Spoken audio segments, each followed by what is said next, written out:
ব্যস্ত নগরীতে জলাধারের চারপাশে যেমন রয়েছে পিচঢালা পথ, তেমনি সড়কের পাশে রয়েছে বিভিন্ন ধরনের গাছ। ইট পাথরের এই যান্ত্রিক নগরীতে একটুখানি স্বস্তির নাম হাতিরঝিল। তবে নান্দনিক এই হাতিরঝিলে আতঙ্কের খবর হলো মাঝে মধ্যেই সেখানে ভেসে ওঠে মানুষের মরদেহ। রাত বাড়লেই জনশূন্য হয় হাতিরঝিল। নিরিবিলি থাকার সুযোগে সেখানে হত্যার পর লাশ ফেলে যাওয়ার খবর যেমন রয়েছে, তেমনি লেকে ঝাঁপ দিয়ে আত্মহত্যার খবরই মেলে। স্বাভাবিকভাবে তাই প্রশ্ন, হাতিরঝিল কি অপমৃত্যুর নিরাপদ জোন হয়ে উঠেছে? সবশেষ গত 20 এপ্রিল হাতিরঝিলে ভাসমান অবস্থায় রবিন নামের এক যুবকের লাশ উদ্ধার করে বড্ডা থানা পুলিশ। তার বাড়ি কুমিল্লার চান্দিনায়। তাছাড়া গত এপ্রিল ফয়েজ নামের আরেকজনের লাশ উদ্ধার করে হাতিরঝিল থানা পুলিশ।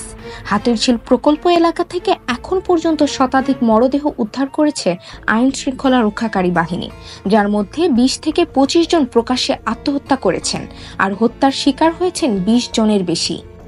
তাছাড়া ছিনতাই, সড়ক দুর্ঘটনা, কিশোর গ্যাংয়ের উৎপাত থেকে শুরু করে অপরাধজনিত নানা অঘটন ঘটছে সেখানে।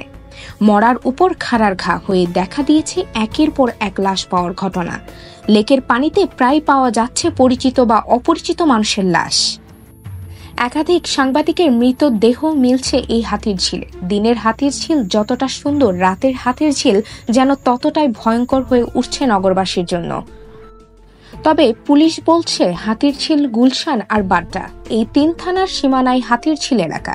ভেসে ওঠা এসব মৃতদেহ হত্যা নয়, আত্মহত্যা বলে মনে করেন হাতিরঝিল থানার ওসি আওলাদ হোসেন।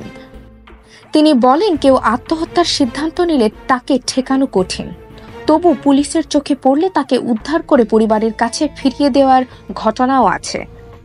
তবে এত কিছুর পরও হাতিরঝিলকে সবার স্বার্থে নিরাপদ করতে প্রশাসন জোরালো ভূমিকা রাখবে, এমনটাই প্রত্যাশা ঢাকাবাসীর।